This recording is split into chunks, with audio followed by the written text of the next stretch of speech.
come from a family of opera singers, so I've always known that I had the ability to sing. Also because I was told a lot of the times that I could, which helps a child. Yeah, you were encouraged. Yeah, completely. But by the time I was around 7, I was in primary school, grade 1, and I had my first solo singing Silent Night. And I decided then and there that I would become a singer for the rest of my life.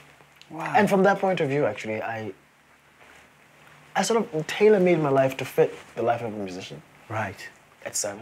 Yeah, at 7. That's incredible, Is that isn't sociopathic? That's amazing. When did you become a professional musician then? I guess 5 years ago. Okay. Yes, I've only been doing it professionally for 5 years. I got signed 6 years ago in South Africa. Released my album only in South Africa, my debut album. At that time, I was known as Nakhane, named after Alifaka Toure. And then after that, I thought, you know what? I'm just going to be a mononym now. Yeah. And I'm just going to be Nakhane. And then I released my new album this year. When you write, do Yes. you write solely about your experiences as a young gay man? What informed your music? Well, sure. I mean, it's part of it autobiographical, but there's also artistic license and, well, it's constructed. So I'm always a little wary when someone writes a memoir or autobiography, because I don't know how, the line between a novel and a memoir and autobiography can be very thin, because it's a constructed thing. And it's built around form and formats.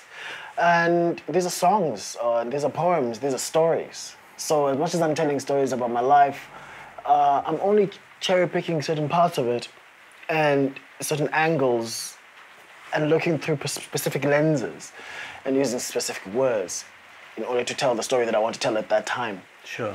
And you can't really trust memory. So who knows how true those things are, Where does the title, You Will Not Die, come from? It actually comes from the Bible. Shows my ignorance. No, well, it's a reappropriation of a proverb. Solomon says, if you spare the rod,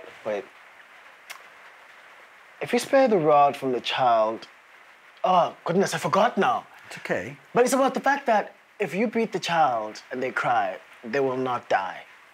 And I remember, I think I was around 20 at that time in the Bible study, and we were studying Proverbs.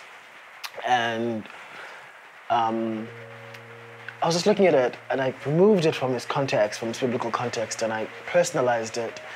And I thought, okay, so life is going to whack you, life is going to be difficult, but I'm going to wake up in the morning, and I won't be dead. I mean, until I do.